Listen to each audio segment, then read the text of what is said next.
Excuse me, saan yung canned goods? Sa may aisle 1 po yata. Doon ako galing, puro tinapay doon. Ah, baka sa... Kuya, ano, alam mo ba? Saan? Ay, it's in aisle 4 po. Buti ka pa, alam mo, ito hindi. Pagpasensyahan niyo na po kasi busy po kasi kami sa pag-a-arrange. Pero he's actually one of the best grocery staff po in here. Tignan niyo po, napaka-pogi pa. Kaya please po, huwag na po kayong maghalit. Ayan. Good job, Nicole! Ganyan dapat. Sa ulo ang aisle. Iwan ko muna kayo, mag-chest lang ako, ha? Sir?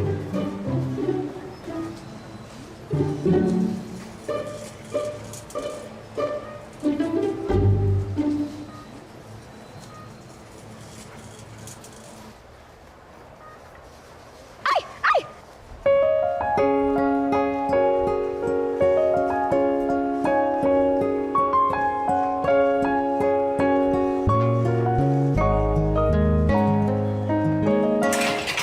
Ano ba? Ay, Ay. Ay. Grocery pa ba to? Park na. Para kayong nagde-date eh. Kayo ah.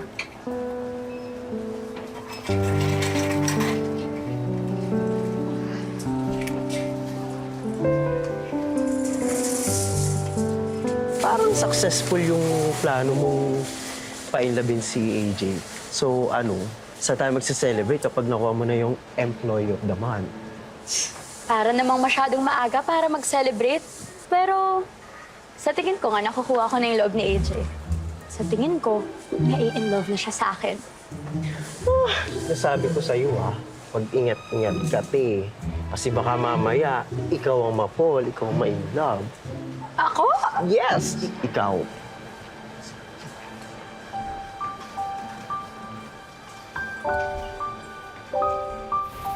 Bye-bye, pre. Ingat kayo ah. Bye-bye. Wala pang nag-a-accept ng booking tapos ang mahal. sige na, dito muna tayo. Titigil din naman yung ulan.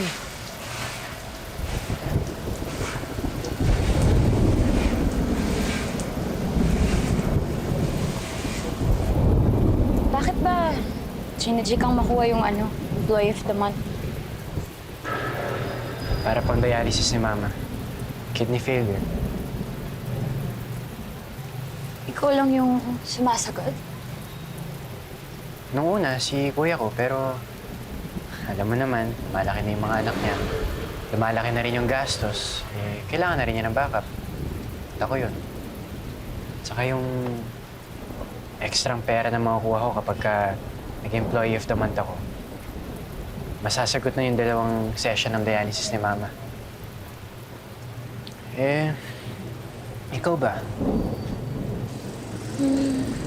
Ako, nag-iipon ako ng pera pampaaral sa sarili ko. Ubus kasi yung pera ng magulang ko eh. Yung tatay ko, nalulong sa sugal. Kaya, eto, kailangan kong sumikap.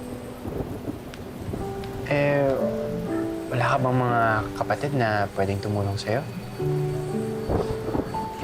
Alam mo, parehas lang tayo. Ako rin yung backup ng family namin. Pero, tayo naman.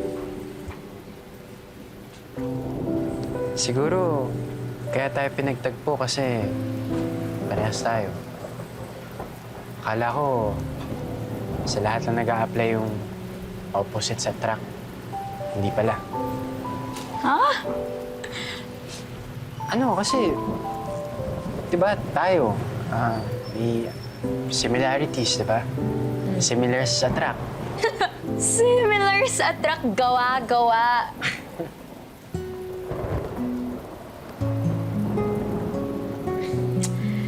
Alam mo, sa tingin mo ba kung hindi mo ko nabangga dun sa daan, sa tingin mo magkaaway pa rin kaya tayo? Ako, sa tingin ko? Tingin ko, aawayan pa rin kita. Wow ha, bakit naman? Cute ka kapag nagagalit ka eh. Ayan, di ba? Nagpapakit ka na naman. Anong nagpapakit? Hindi ako nagpapakute, no? Oy, sige na, oo na, cute ka na. Hindi nga.